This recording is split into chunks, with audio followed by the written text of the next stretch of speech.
Subscribe तो कर दें और बेल आइकन भी दबा दें ताकि हमारी हर वीडियो का नोटिफिकेशन आपको मिलता रहे।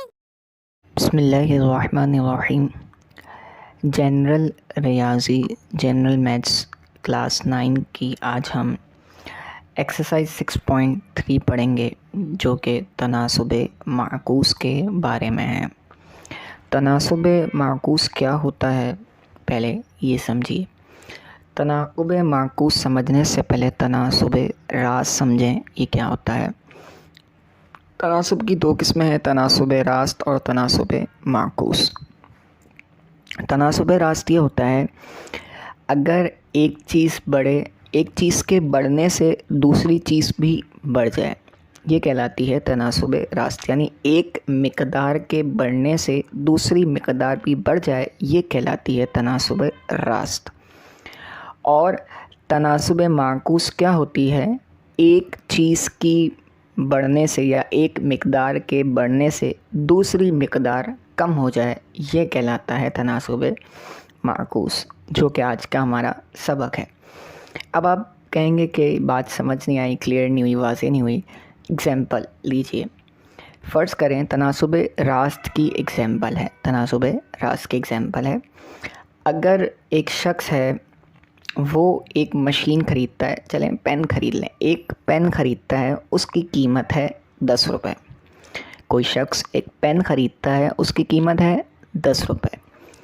अब अगर वो शख्स 3 पेन ख़रीदेगा तो उसकी कीमत भी बढ़ जाएगी, यानी कि 30 रुपये वो उसको अदा करने पड़ेंगे। तो एक चीज़ बढ़ी यानी पेन बढ़े तो कीमत भी बढ़ गई।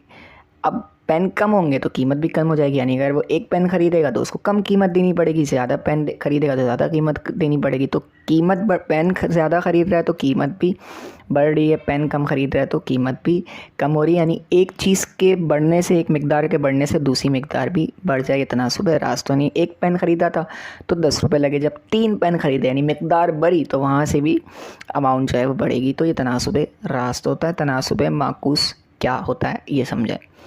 एक चीज़ की बढ़ने से या एक मिकदार के बढ़ने से दूसरी चीज़ जो है कम हो जाए, इससे हम कहते हैं तनासुबे माकूस। एग्ज़ाम्पल, फ़र्ज़ करें आप एक कार ड्राइव कर रहे हैं, उस कार को कार की जो स्पीड है वो 1 घंटे की तकरीबन 70 किलोमीटर पर आवर है। 1 घंटे में आप 70 किलोमीटर सफ़र को तय करते हैं।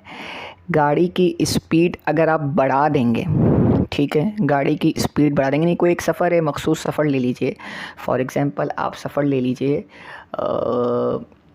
कोरंगी से आप ले लीजिए या कोई भी ले लीजिए सफ़र, बोल्टन मार्केट से आप ले लें सदर का सफ़र।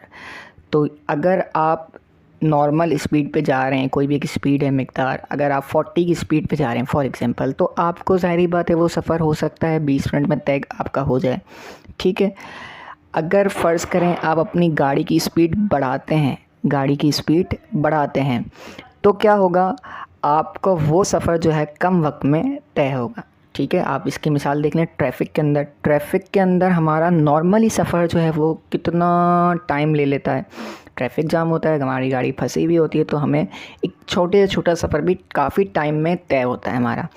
तो क्या होता है, तनासुब माकूस के एक मिकदार के बढ़ने से दूसरी मिकदार कम हो जाए या एक मिकदार के कम होने से दूसरी मिकदार बढ़ जाए। तो ये इसकी बेस्ट मिसाल है कि सफ़र को आप ले लें, कोई भी डिस्टेंस से आप वो जो है 1 घंटे में सफ़र तय कर सकते थे, जबकि गाड़ी की स्पीड एक मखसूस मिकदार पे चल रही हो। लेकिन अगर आप गाड़ी की स्पीड तेज़ करेंगे तो वो सफ़र जो है आपका कम वक्त में तय हो जाएगा, ठीक है भाई। अब हम इसको इस मिसाल से समझते हैं जो किताब में दी गई है। कहते हैं 1.5 लीटर दूध फ़ीकस, यानी हर आदमी के हिसाब से दूध की कुछ मिकदार 120 आदमियों के लिए काफ़ी है। अगर दूध 3/8 लीटर फ़ीकस कर दिया जाए, फ़ी आदमी कर दिया जाए, तो वही दूध कितने आदमियों के लिए काफ़ी होगा। सबसे पहले तो आप 1/2 को समझिए। 1/2 क्या है? 1/2 जो होता है वो कहलाता है, पहले लीटर को समझिए। 1 लीटर में 1000 ml होते हैं, 1 लीटर में 1000 मिलीलीटर होते हैं, ठीक है, 1000 मिलीलीटर होते हैं। तो 1/2 मतलब हो गया आधा, 50%, ठीक है। तो आपका ये बनेगा 1000 को आप कर देंगे डिवाइड 2 से, तो आपका बन जाएगा ये 500 ml। ठीक है, अब कहते हैं 500 ml दूध जो है वो 120 आदमियों के लिए काफ़ी था। ठीक है भाई, 500 ml जो है लीटर के हिसाब से दूध की कुछ मिकदार 120 आदमियों के लिए काफ़ी थी। अगर दूध 3/8 होता है 375 ml होता है, तो अब ज़ाहिरी बात है दूध कम हो गया। पहले आप इसको यूँ समझ लें, आपके पास एक ड्रम था, उस ड्रम के अंदर दूध मौजूद था। अब हर बंदे को जो है वो दूध दे रहे थे, आधा आधा किलो दे रहे थे। ठीक है, आप जो है हर बंदे को आधा आधा किलो दूध दे रहे थे। तो वो जो ड्रम था वो 120 लोगों के लिए आसानी से आपने उसमें तकसीम कर दिया, लोगों को डिस्ट्रीब्यूट कर दिया वो दूध। अब आपने सोचा यार ये तो बहुत कम लोगों को तकसीम हुआ, ऐसा करते हैं हम ज़्यादा लोगों को तकसीम करते हैं। तो ज़ाहिरी बात है आप क्या करेंगे, वो जो दूध की क्वांटिटी है उसको कम करेंगे। पहले आप आधा लीटर एक बंदे को दे रहे थे, अब आप क्या करोगे, जब आपको ज़्यादा लोगों को देना है तो आप दूध क्या करोगे, कम करोगे। वही ड्रम उतना ही सेम है, आपने क्या करना है, लोगों को ज़्यादा लोगों को देना है तो आपने दूध थोड़ा सा कम करना पड़ेगा। तो यहाँ भी कुछ इसी तरह हुआ है। पहले जो है आप आधा लीटर दे रहे थे तो 120 लोग जो है वो सैराब हो रहे थे, 120 लोग जो है उनके लिए वो काफ़ी था। अब आप जो है 3/8 जो है उतना दे रहे हैं, यानी 300। अगर पहले आप इसको ml में चेंज कर लें, मैंने इसको ml में चेंज नहीं किया, चाहे तो करें ना करें तो भी कोई हर्ज नहीं है, दोनों तरह आंसर आपका आ जाएगा। 3/8 था, कितने आदमियों को काफ़ी आएगा, हमने फ़र्ज़ कर लिया वो आदमी थे x, वो आदमी है x। अब आपने जो सीधे हाथ से स्टार्ट करना है, सीधे हाथ पे चाहे वो आदमी लिखते हैं चाहे दूध की मिकदार लेते हैं, उसका कोई मसला नहीं होता। अलबत्ता आदमियों के नीचे आदमी आएंगे, दूध की मिकदार के नीचे दूध की मिकदार आएगी, जैसा कि आप वीडियो में देख रहे हैं। आपने क्या करना है भाई, सोचना है। ए बी तो आपका सीधे हाथ पे जो पहला है उसको ए बनाएंगे, उसके नीचे आएगा उसको आप बी बनाएंगे, और सी और डी में सोचना है। अगर तनासुब रास्त का होगा इसमें मामला, तनासुब रास्त का, तो ऊपर वाली वैल्यू को बनाएंगे सी और नीचे वाली को वैल्यू को बनाएंगे डी। और अगर तनासुब माकूस होगा तो ऊपर वाली वैल्यू को डी और नीचे वाली वैल्यू को बनाएंगे सी। इसके बाद आप फार्मूला लगाएंगे। फार्मूला क्या है, A multiply D is equal to B multiply C. यानी कि आप जो ए को मल्टीप्लाई करेंगे जब डी से, ए को मल्टीप्लाई करेंगे जब डी से, तो जो आंसर आएगा वो आंसर जब बी और सी को मल्टीप्लाई करेंगे तो आंसर आएगा, ये दोनों आंसर होने चाहिए सेम। जैसा कि अभी आप इसमें देख लेते हैं, हम जब इसको करेंगे तो करने के बाद जो आंसर आएगा डी का, हम ए को मल्टीप्लाई करेंगे डी से तो जो भी आंसर आएगा वो, और ए को जब हम बी को मल्टीप्लाई करेंगे सी से जो आंसर आएगा वो दोनों सेम होने चाहिए। अब आपने क्या कर दिया, फॉर्मूला लगा दिया, A multiply D is equal to B multiply C. इसके बाद आपने वैल्यूज़ पुट कर दी, ए की जगह आपने ए की वैल्यू लिख दी। ए की वैल्यू थी 1/2 और डी की वैल्यू क्या थी, मल्टीप्लाई 120। मल्टीप्लाई का साइन फार्मूले में है और 120 आपने क्या किया, डी की वैल्यू लिख दी, is equal to 3/8 multiply X. 3/8 क्या है, बी की वैल्यू थी और एक्स आपको मालूम करना था, आपने उसको कर दिया मल्टीप्लाई बाय एक्स, जो कि फार्मूले में था, सिर्फ आपने वैल्यू पुट कर दी। अब सॉल्व करेंगे। सॉल्व कैसे होगा, आपने पहले देख लेना है जो आपस में कैंसिलेशन होती है वो कैंसिलेशन होती है। तो 120 आपने देखा नीचे 2 से कैंसिल हो रहा था, 2 1 2 और 2 60 120। इसके बाद अगली साइड पे आपने देखा भाई कुछ कैंसिल हो नहीं रहा, तो 3x/8 आ जाएगा, 3x/8 हो गया।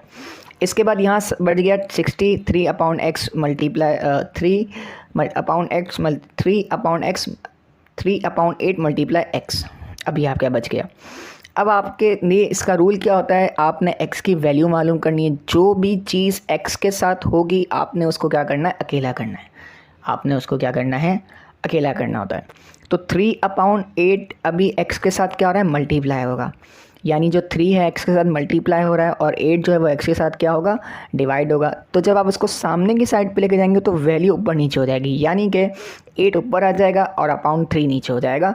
तो ये जो है यूँ बन जाएगा। तो x हमने अकेला किया और 8/3 मल्टीप्लाई बाय 60 किया। ठीक है भाई, अब 3 का टेबल पढ़ेंगे, 3 1 3 और 3 2 6 और 0 वैसे 20 बच जाएगा। तो 8 मल्टीप्लाई 20 इज इक्वल टू गया 160।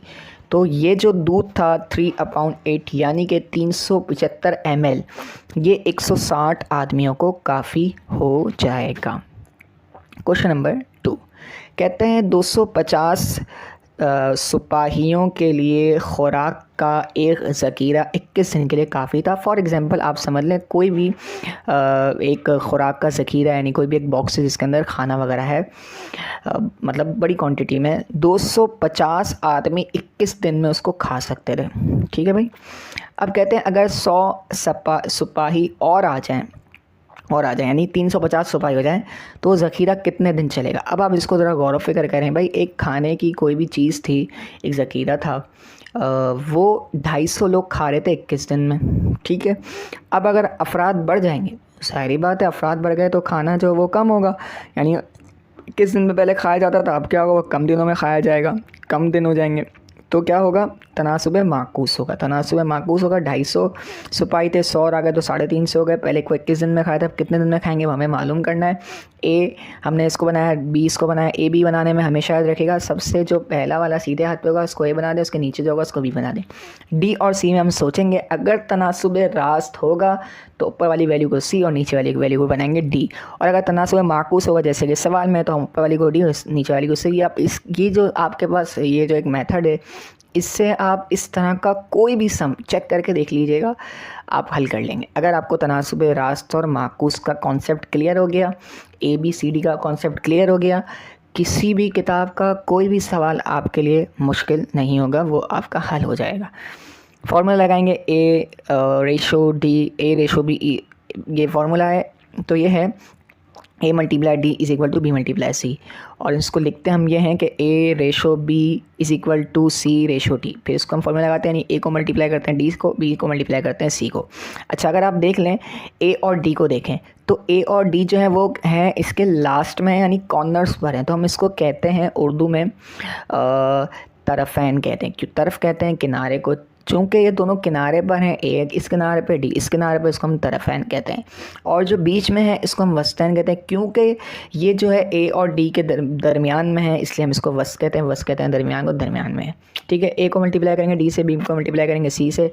बहुत ईजी, सिर्फ आपको वैल्यूज़ पुट करनी है। ए की वैल्यू थी 250, डी की वैल्यू क्या थी आपके पास 21 थी, तो 250 को मल्टीप्लाई किया आपने 21 से, और बी की वैल्यू थी आपके पास 350, और सी की वैल्यू आपके पास क्या थी, x थी।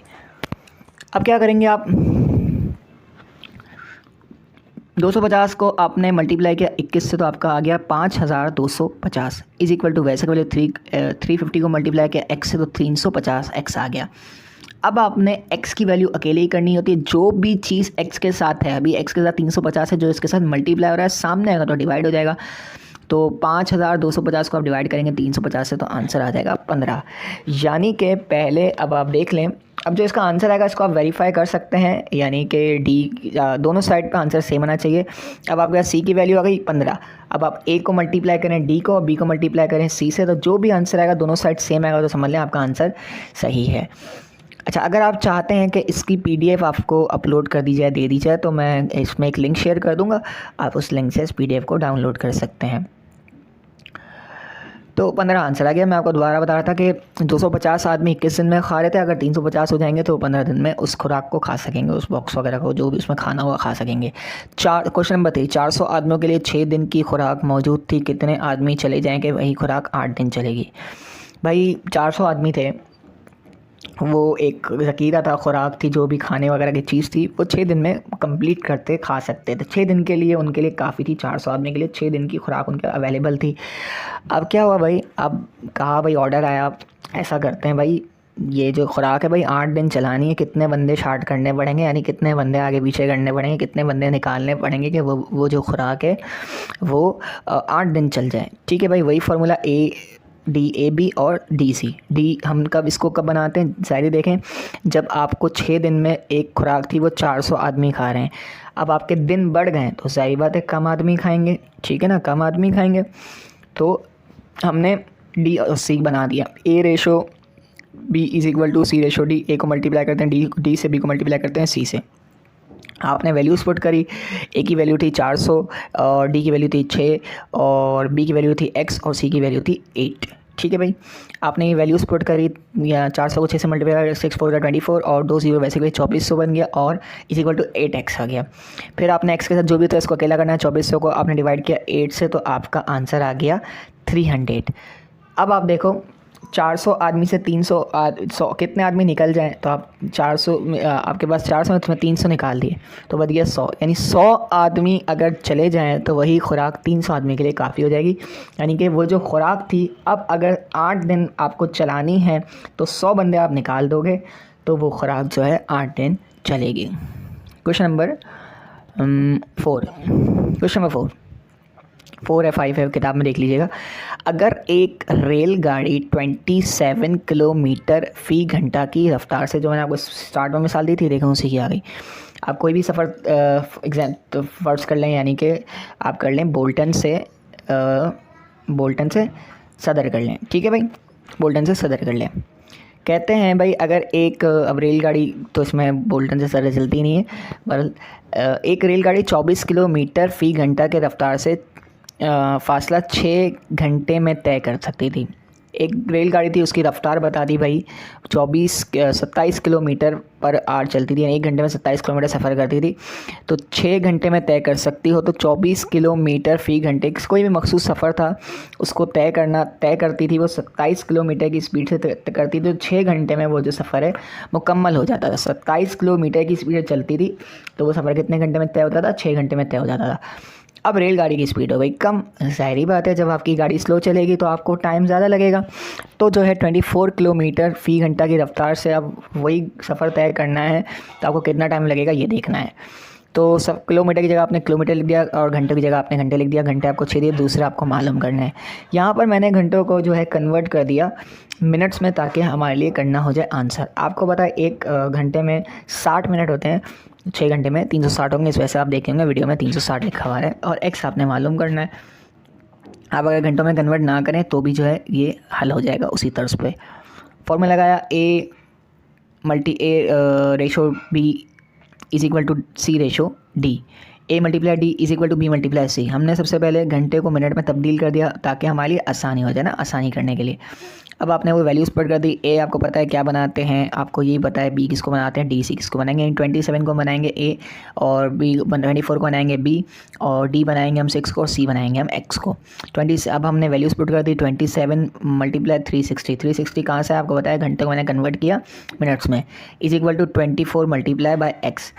27 मल्टीप्लाई 360 को आपने किया तो आपका आंसर आ गया 9720 is equal to 24x। X की आपने अलग करना होता है तो जो भी एक्स के साथ होता है उसको हम अलग कर देंगे, नीचे डिवाइड कर देंगे, यहाँ मल्टीप्लाई हो रहा था तो आपने 9720 को जब मल्टीप्लाई किया 24 से तो आपका आंसर आ गया 405। 405 मतलब क्या हो गया, 1 घंटे में 60 मिनट होते हैं तो आप इसको तब्दील कर दीजिएगा तो ये बनेंगे 6 घंटे 45 मिनट। 6 घंटे 45 मिनट में वो आपका सफ़र जो है वो तय होगा, यानी 405 मिनट में। आपको वेरिफिकेशन करने का मैं तरीका बता दिया था। वेरिफिकेशन चेक कैसे करते हैं हम कि हमारा आंसर सही आया। जो भी आपका आंसर है यानी 405 आया वो आपका क्या था, वो आपका था सी। आपका क्या था, वो सी था। ठीक है भाई, सी था। आपने A को मल्टीप्लाई करना है D से। A की जगह आपने A की वैल्यू लिखनी है, D की जगह आपने D की वैल्यू लिखनी है, B की जगह B की वैल्यू, C की वैल्यू अब आपने निकाल ली, उसको उसी जगह पुट करना है। दोनों साइड आंसर सेम है जैसे इस वीडियो में, तो आप समझ लें आपने सही किया। सेम इसी तरह पे अगला सवाल है। 30,000 मीटर फ़ी घंटे की रफ्तार से एक रेलगाड़ी 2 शहरों के दरमियान मुसाफा 4 घंटे 12 मिनट में तय करती है। सवाल किताब से पढ़ लीजिएगा भाई। कोई भी सफ़र था, गाड़ी की स्पीड 30,000 मीटर थी पर घंटे 4 घंटे 12 मिनट में वो सफ़र मुकम्मल कर लेती थी। 30,000 मीटर फ़ी घंटा की रफ्तार से जब गाड़ी चल रही थी तो एक मखसूस सफ़र जो है वो 4 घंटे 12 मिनट में तय कर रही थी। 4 घंटे 12 मिनट को मैंने कन्वर्ट किया मिनट्स में, जो कि 252 बनते हैं। इसके बाद अगर गाड़ी की स्पीड हो गई 28,000 मीटर, ठीक है, 28,000 मीटर हो गई, अब वही सफ़र कितनी देर में तय करेगी आपको मालूम करना है। सेम उसी तरह से होगा, A multiply D is equal to B multiply C। Values put करनी है आपने, वैल्यूज़ पुट करेंगे तो आपका आंसर आ जाएगा। मैं आपके सामने वीडियो चला देता हूँ ताकि अगर आपको कोई कन्फ्यूजन आप देख सकते हैं। तो ये आपका आ जाएगा 4 घंटे 30 मिनट, 4 घंटे 30 मिनट आ जाएगा। क्वेश्चन नंबर किताब में देख लीजिएगा कौन सा क्वेश्चन है। एक किले में 350 आदमियों के पास 84 डेज़ की 84 दिन की खुराक मौजूद थी। 20 दिन के बाद किले से 30 आदमी चले गए। बताएं बाकी खुराक कितने अरसे तक चलेगी। अच्छा, 350 आदमियों का एक किला था, उसमें 350 आदमियों के पास जो है 350 आदमियों के पास 84 डेज़ की खुराक यानी 84 दिन की खुराक मौजूद थी। अब 20 दिन के बाद किले से 30 आदमी चले गए, ठीक है। तो आप जो है 84 में से पहले माइनस करेंगे 20 दिन को, तो अब कितने बच गए? 64 बना लेंगे, यानी 350 बंदों के पास अब 64 दिन की खुराक बाकी रह गई, ठीक है। अब फिर 20 बंदे निकाल देंगे तो ये बन जाएंगे 320। तो 350 आदमी एक खुराक थी उसको 64 दिन में खा रहे थे, ठीक है। अब आप देखें कि आपके अफराद हो गए कम, तो ज़ाहिरी बात है जब अफराद हो गए कम तो वो खुराक जो है ज़्यादा लोगों को चलेगी। इसकी मिसाल यूँ ले लें, अगर आप एक शादी है उसमें अगर आपने खाना बनवाया 100 बंदों का, ठीक है, तो फ़र्ज़ करें 5 देखें 100 बंदों के लिए काफ़ी थी।